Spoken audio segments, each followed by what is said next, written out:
So yeah.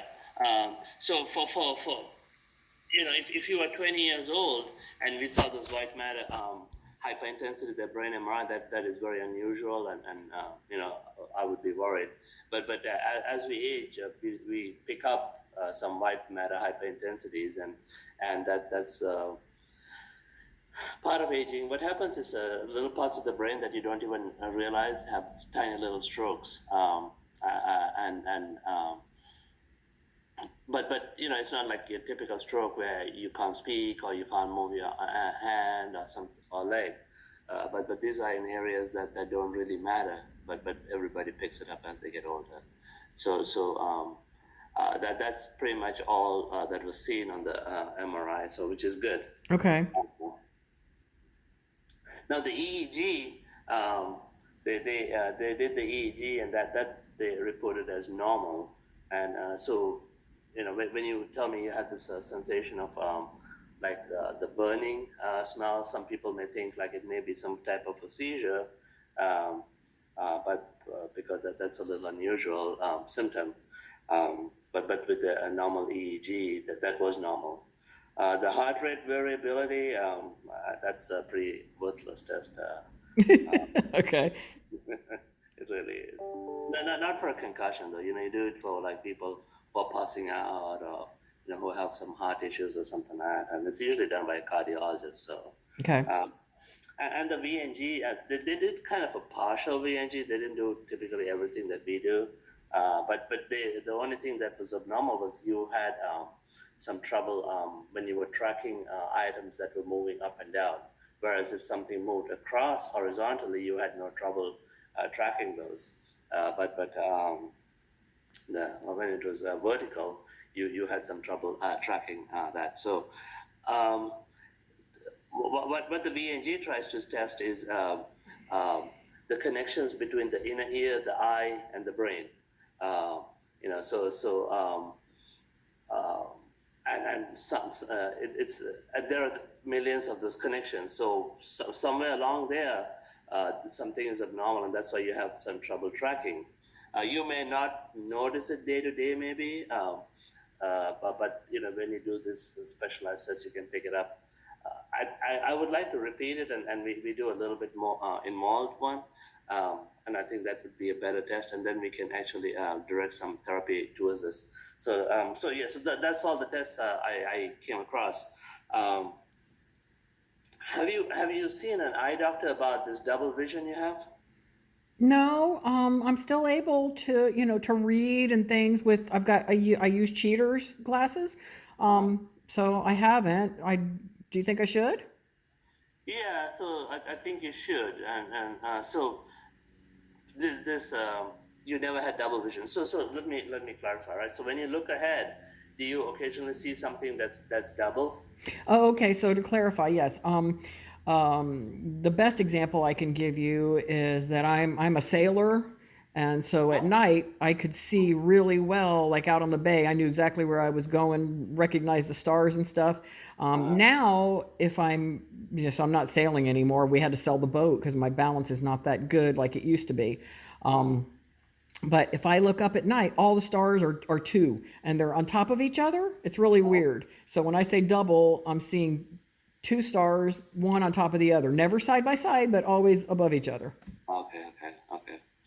Um, yeah, so I think it's important to see an eye doctor and make sure, because if you hit your head hard enough, it can affect your eyes, and so I've seen people who have like retinal tears, some of the muscles of the eye are off, and I think it's important to kind of get a handle on why you're still having, because a lot of the blurry vision subsides within a few weeks. Okay, Okay. so it's been going on for long enough. I think it's important to have an eye doctor look at it, because we want to make sure everything is okay with the eye. The brain has a lot to do with the eye, what we see, how the eye moves, and things like that. But again, we want to rule out anything going on in the eye. Okay. Thank you. Okay, so it's important to see an ophthalmologist and not an optometrist. Okay. Okay, so um, And as you probably know, you understood over the last year and a half, uh, it's hard to see some specialists that when you are trying to use like your accident insurance or something like that. Yeah, So I can't get into good doctors, which I understand. I don't expect a doctor to work on a letter of protection to have some attorney cut his fees later. yeah. I'm hoping you have health insurance through your job, and I so if do. you I do. use that to see the ophthalmologist, and I think it's important to see that. Okay. Let me ask you something. Where do you live? In Sun City Center? Is that Brandon? It's about 20 minutes south of Brandon. Okay. Okay. Yeah, we have an office in um, where I work is in right outside Newport Richie. Oh, okay. Yeah. So I'm in Odessa, Trinity. Um, but I would like you to have that VNG testing again. They have an office here near me and one in Brandon as well. Oh, Brandon would be okay. I could do Yeah, that. yeah. So let's do that. Um, and then see the eye doctor, and then in terms of so let's back up a little bit. You hit your head, you had a concussion, okay, and so part of that is why you're having the headaches, you're having trouble concentrating, some of the anxiety, some of the irritability, and all that, and it looks like a lot of these things are still there a year and a half out. How long does it take? I mean, is it ever going to stop or just eventually get better? Or? Um, at this point, a year and a half, I don't know. So I'm hesitant to say that it will definitely get better. I think I can help some of the things. Okay. Um, Next time I see you, I'd like to take a look at your MRIs of your neck and back as well. I'm sure you have those. I do. Um, and so I'd like to see how bad those look. So I work at a spine center. I do neurology, the brain, but I also I'm trained to do like steroid injections and things like that, and I also look at all my MRIs, so to make sure it correlates with what the radiologist says. Um, and so you're going to see Dr. Highsmith. I've heard good things about him Okay. as a surgeon. So. Um, and he'll be hopefully be able to help you out with your neck issue.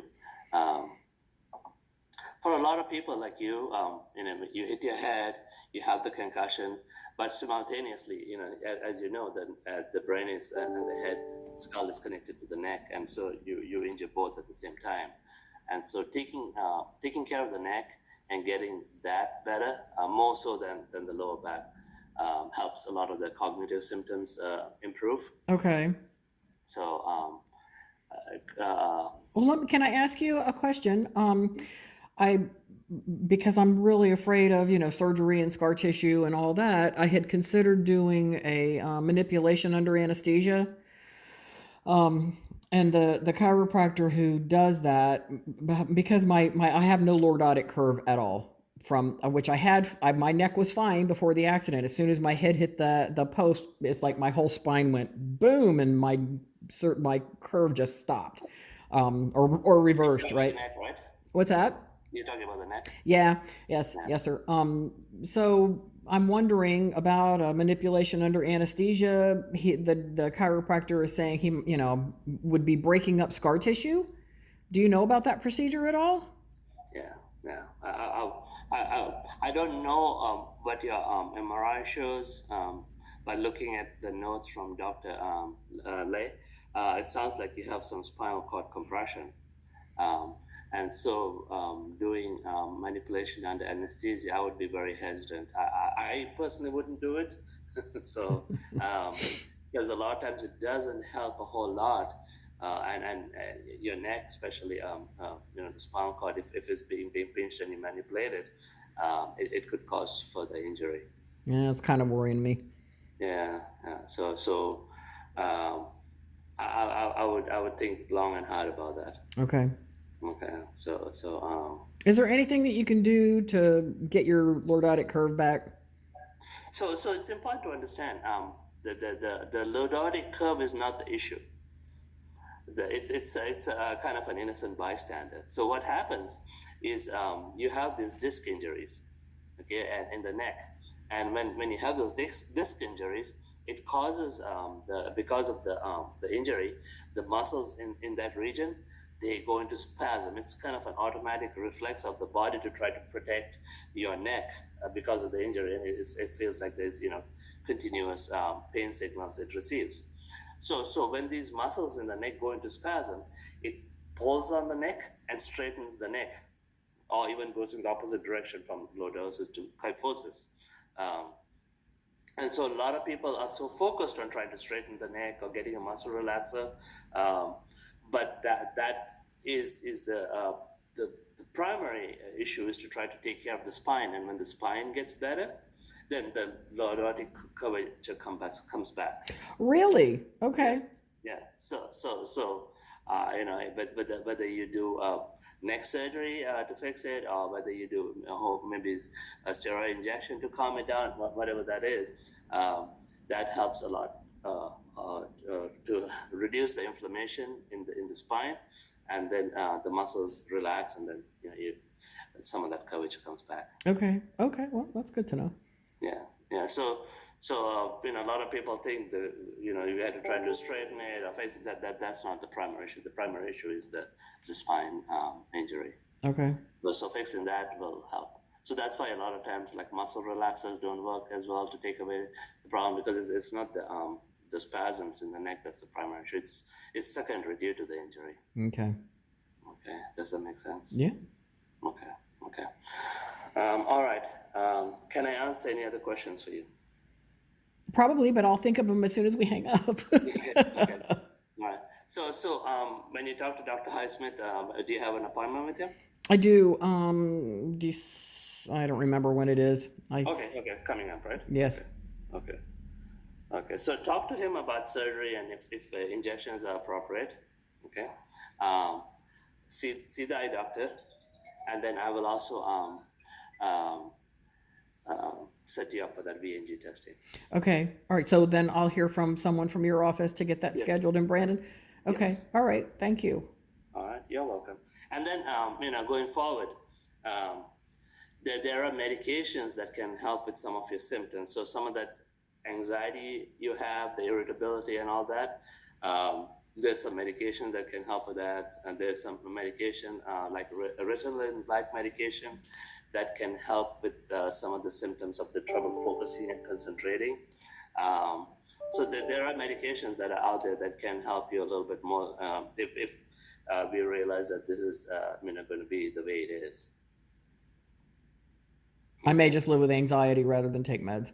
Right, right, and it's kind of it's a personal decision, and that's why I always tell people about it, and then we have the discussion and decide if that's the right way to do.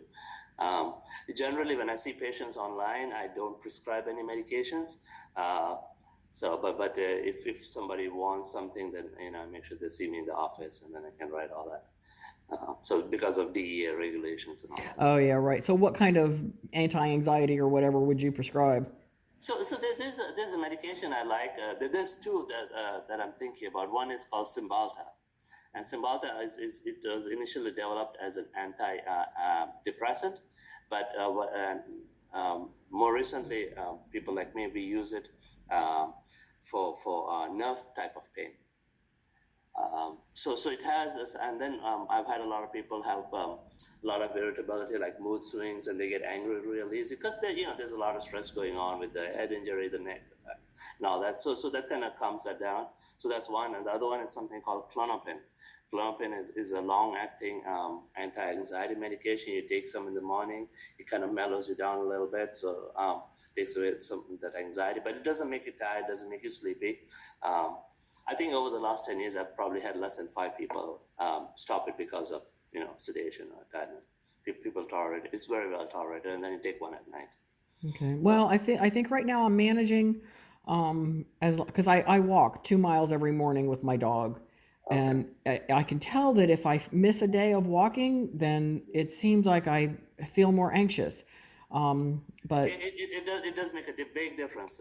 Getting regular exercise, it really, a lot of people, I see a lot of my patients, they exercise and it reduces their stress, their anxiety. I mean, there's a lady I see, she's probably about 50 years old and she does a lot of weightlifting, like 200-pound weightlifting. wow. But she has severe anxiety and she does not want to take anything. And so she has a torn rotator cuff and she's like, you know what, I have to do my weightlifting. If not, I'm so anxious and stressed. So I mean, it's again to each their own. And um, she wasn't part of a car accident. She was just anxious all her life. But Yeah. that's what she does, So Wow. yeah. So anyway, but yeah, I just want to let you know there are options, and this is not the end of the road. But generally speaking, most of people who get treatment for their TBIs early on, they do a lot better than like a year and a half and so forth. Um, and like I said, taking care of the neck really makes a big difference as well. Okay. Okay. Okay. So anyway, hopefully that was helpful, and and I think there's some ways we can definitely get you better. Thank you. Okay. Okay, good. All right, Dr. Saldin, thank you. All right. You're welcome.